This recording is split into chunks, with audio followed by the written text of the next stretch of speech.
आज के एपिसोड में मैं देविका का फैन हो गया। अनुपमा के आज के एपिसोड में देविका विनाश से पूछती है कि तुमने और काव्य ने मिलकर अनुपमा के साथ क्या किया। वो उसे बताती है कि जब मैं अनुपमा के रूम में आ रही थी उस वक्त मैंने काव्य को भागते हुए देखा और मुझे काव्य की रिंग तुम्हारे रूम से मिली। और वो उससे पूछते कि तुम बताओ कि काव्य वहाँ क्या कर रही थी और अनुपमा के साथ तुम दोनों ने मिलकर क्या किया। विंदनाथ चुप रहता है। इतने में देविका कहती है कि मैं पहले मुझे तुम पर शक था, मुझे यकीन हो गया कि जब अनुपमा तुम्हारे कमरे में आई उसने तुम्हें और काव्य को रंगे हाथों पकड़ लिया। इसी शौक की वजह से अनुपमा बेहोश हो गई। विनाश उस पर चिल्लाता और कहता है कि क्या बकवास कर रही हो। इतने में देविका कहती है कि बकवास तुम कर रहे हो। मैंने पहले अनु को समझाने की कोशिश की थी कि तुम्हारे और काव्य के दरमियान कुछ चल रहा है, लेकिन उसे अपने पति पर कुछ ज़्यादा ही भरोसा था और वो विनाश और काव्य का फिर सब घर वालों के सामने लेकर आएगी। दूसरी तरफ अनुपमा अभी भी स्वीटी की गोद में सर रखकर लेटी हुई थी। तो शू और समर स्वीटी से कहते हैं कि तुम थोड़ा सा रेस्ट कर लो, जिस पर स्वीटी कहती है कि मैं उस वक्त तक आराम नहीं करूँगी जब तक माँ कुछ बोलेगी नहीं।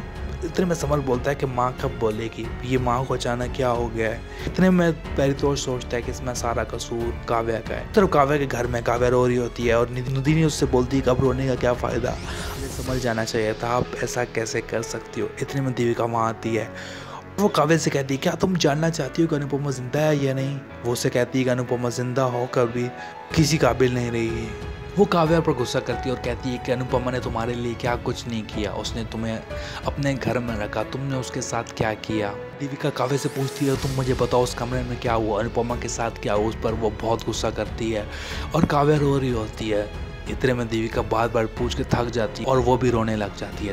देविका काव्य के आगे हाथ जोड़ती है और कहती है कि मैं तुम्हारे आगे हाथ जोड़ती हूँ कि मुझे बता दो मेरी दोस्त के साथ क्या हुआ, क्योंकि अगर मुझे पता चल गया इसमें डॉक्टर को इलाज करने में मदद मिलेगी। निधिनी भी काव्य से यही कहती है कि आप प्लीज़ बता दो कि अनु आंटी के साथ क्या हुआ। इतने में काव्य कमज़ोर पड़ जाती, सारा सब कुछ बता देती। मैं और विनाश रोमांस कर रहे थे, ऊपर से अनुपमा आ गई, वो ये देख कर बेहोश हो गई। देविका काव्य पर चिल्लाती और कहती है कि तुम ऐसा कैसे कर सकती हो, तुम अनुपमा के पति के साथ सो रही थी उसी दिन जब अनुपमा की उससे शादी हो रही थी।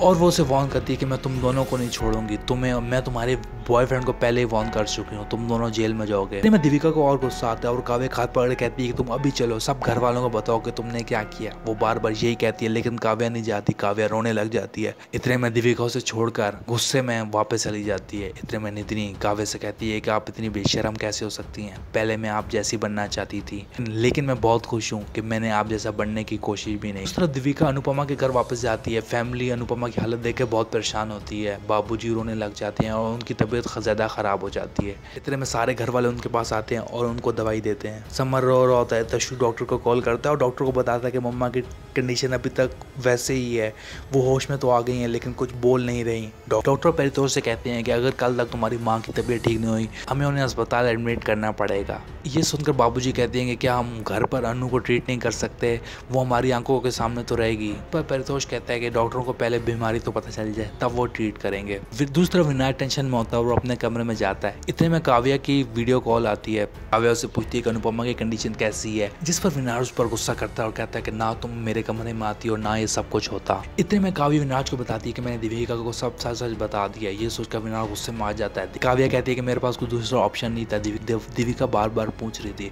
विनाश उससे कहता है कि पहले तुमने निधिनी को बताया, फिर परितोष को बताया, अब आके मेरे माँ बाप को ही बता दो। देविका कोई परितोष नहीं है, ये चुप नहीं रहेगी, ये सारे घर वालों को बता देगी। उसी वक्त देविका वहाँ आती है और कहती है हाँ ना, मैं सारे घर वालों को तुम्हारी सच्चाई बता के रहूंगी। देविका उससे कहती है कि तुम्हें शर्म आनी चाहिए, उधर तुम्हारी बीवी इस हालत में और तुम अपनी गर्लफ्रेंड से बात कर रहे हो।